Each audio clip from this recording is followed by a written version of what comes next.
You want it raw, real, and rolling like you're sitting around a kitchen table with a guy who's seen too much, right?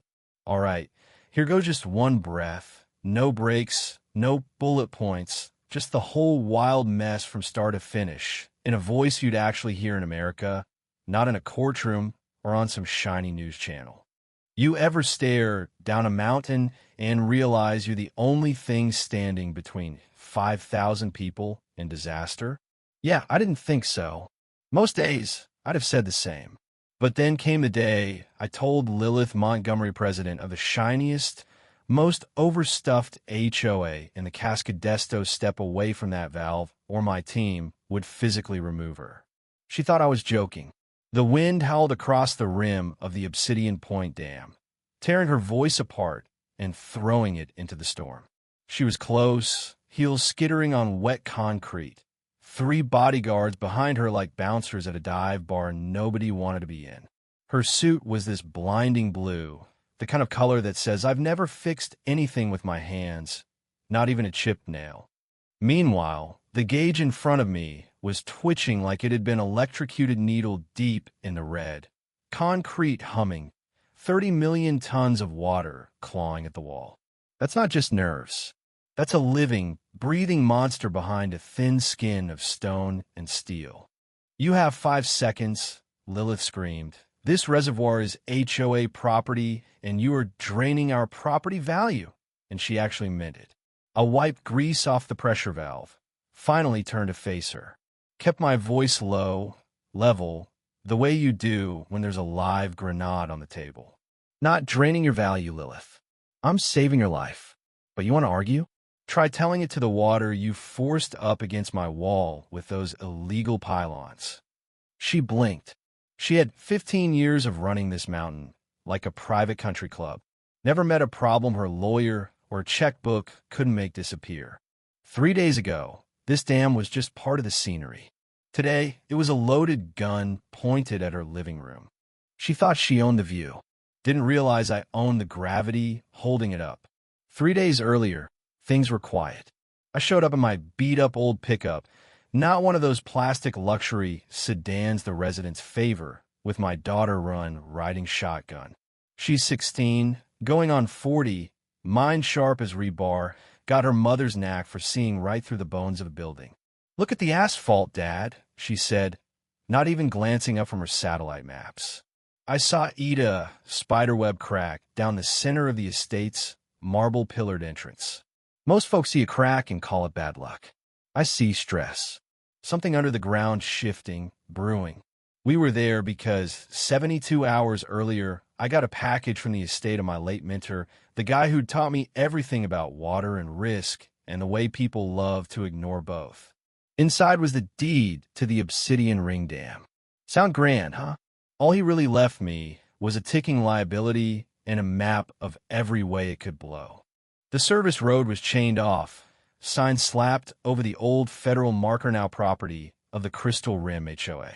They even locked it with their own brand. Bryn just raised an eyebrow. "Not federal, huh?" "Nope," I said, swinging out the bolt cutters. The silence up there was thick as mud. When I cut the lock, the crack echoed for miles. And then a drone buzzed overhead, barking at me through a speaker security, trespassing, all that HOA bluster. I ignored it. The dam itself was terrifying, perfect concrete arch, black water gleaming. But someone had slapped luxury gazebos, glass decks, and God help use infinity pools right onto the thing. This wasn't just risky, it was lunacy. I broke into the control tower. It was a cryptancient gears dust, gauges big as dinner plates, and the mechanism that should have been bleeding off pressure hadn't moved in 20 years. No wonder that needle was shaking. Then Rin called out a custom golf cart racing up, and out stepped Lilith. Blue suit, sunglasses, that attitude. "No contractors before 9 a.m., she snapped. "And not in vehicles that look like that." I told her straight, "Not a contractor. I'm the owner." I got a laugh. The HOA seized this 5 years ago via adverse possession. This is our private decorative lake. I looked at that wall of water and felt sick. Adverse possession applies to abandoned land. Lilith, This is a federal hydroelectric dam, showing signs of structural distress. She didn't want to hear, it just wanted me gone. But I spotted the problem down the curve of the dam. A white-streaked crack bleeding calcium, the concrete leaching. That's not just wear. That's a sign the whole thing is coming apart. I'm not leaving. I'm conducting a safety audit. You interfere, I call in federal marshals. That got her attention. Her face went from sheet white to fire hydrant red. You want a war? You got one. She stormed off, summoning security. Rin showed me her data. The water line on the satellite overlay wasn't straight. It was bulging. When water bulges like that, it means the wall is bending, not cracking, bending. That's much, much worse. I set up my laser interferometer to measure the dam's movement. Needed to know just how fast the train was coming off the rails. But the real answers? They weren't up there. They were in the county archives. Drove down to the courthouse basement full of old paper, not digital records that Lilith could scrub. Old clerk brings out the folder. In it, a forged petition reclassifying the dam as a static wall, signed by Lilith and the county commissioner, based on a report from an engineer who'd lost his license years earlier. Classic. That lie erased the federal oversight. No more inspections. No more safety checks. Just as I was piecing all that together, Rin called panicked. Security had blocked the road. SUVs nose to nose, bodyguards lined up. Lilith, grinning out the window, waved an injunction in my face, barred from the mountain for disturbing the aesthetic. I tried to argue, but I knew better. If I pushed, I'd be behind bars and the dam would still break. So I found a pull-out with a line of sight, set up my backup scope. The reading made my stomach drop. The dam was moving half an inch a day. For an arch dam, that's a sprint toward death. Time to call in the feds. I rang Vance at the Federal Energy Regulatory Commission. I've got a Class 1 hazard here. Vance and the HOA put a pool on top of the spillway. He grumbled about budget, but the numbers didn't lie. He said maybe tomorrow. I said that might be too late. Back at the motel, I found my truck vandalized, tires slashed, seismic sensors smashed, threat note taped to the windshield. Go back to the hole you crawled out of. We own this mountain. Rin was spooked. They destroyed it, Dad. They think if we can't see the danger, it isn't real. Pulled out my Bakupa hydroacoustic recorder. We hiked up to the reservoir in the dark, rain starting, thunder overhead. Dropped the sensor in the water, handed Ren the headphones. Beneath the lapping waves, we heard it. The groan, the snaper bar breaking inside the concrete. On the rim, they were throwing a party. String quartet, champagne, the whole rich folks on the Titanic vibe. I walked into that gala covered in mud, Ren at my side, and told them what was about to happen. Lilith tried to play it off, scam artist, extortion, all that. I pointed at the glass floor. You're standing on a fracture. Security dragged us out, but the message was delivered. And I'd stopped asking permission. The storm hit. The dam was inches from overtopping.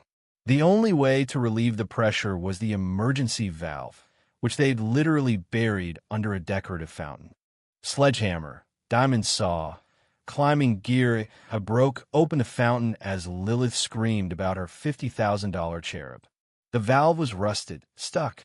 With the guards now feeling the quake under their boots, I finally got one to help. We turned the wheel. Below, the gate groaned open.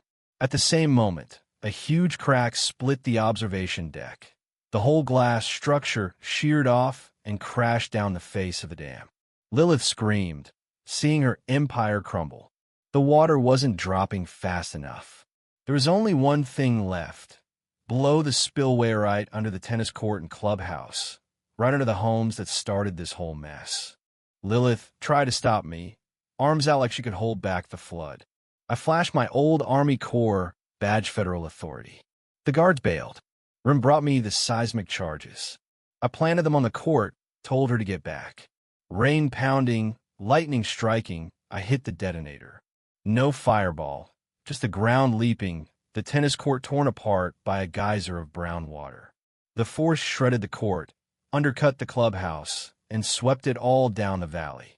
The dam wall flexed, then settled back as the pressure dropped just a few inches, but enough to rip the foundations out from under those 3 mansions on the rim. One by one, they slid, cracked, and collapsed into the abyss. Lilith's house, the last to go, rode a wave of mud straight down and smashed to pieces. And then silence. The dam held. The valley below was muddy but safe. Lilith, on her knees in the rain, could only whisper, "You destroyed everything." I told her the truth. I didn't destroy anything. I just revealed what was already broken. Helicopters roared in the Army Corps, the FBI, the cavalry, but not for the HOA. Lilith tried to accuse me of terrorism. The FBI cuffed her for endangerment, fraud, and everything else you'd expect when you turn a federal dam into a country club. $30 million of property gone. Worthless. Condemned. The mountain didn't care about her net worth. Sun finally came out, glinting off the battered concrete. I stood on the rim with Run, coffee in hand, hawks circling overhead. She said, "Mom would say you fix the cracks." I put my arm around her. "Some cracks you can't fix, kid. You just have to stop them from breaking everything else. The lawsuits will drag on for years, but the verdict was already delivered by the laws of gravity. So here's the thing nobody tells you.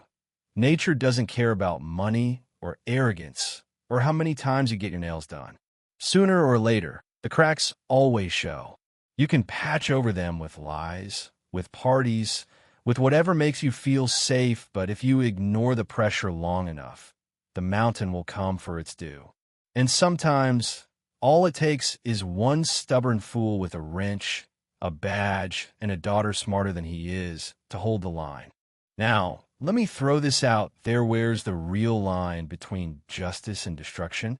Who gets to decide when saving lives means destroying fortunes? You ever seen karma that clear, that brutal, that satisfying? I want to hear about it.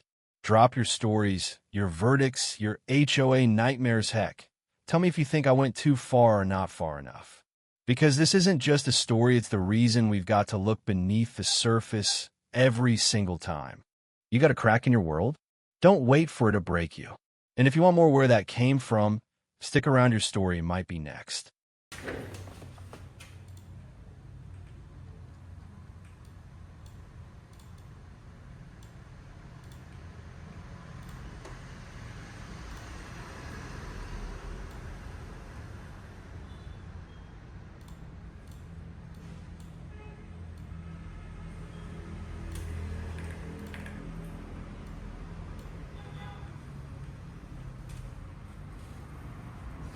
Cảm ơn tất cả các bạn đã xem video.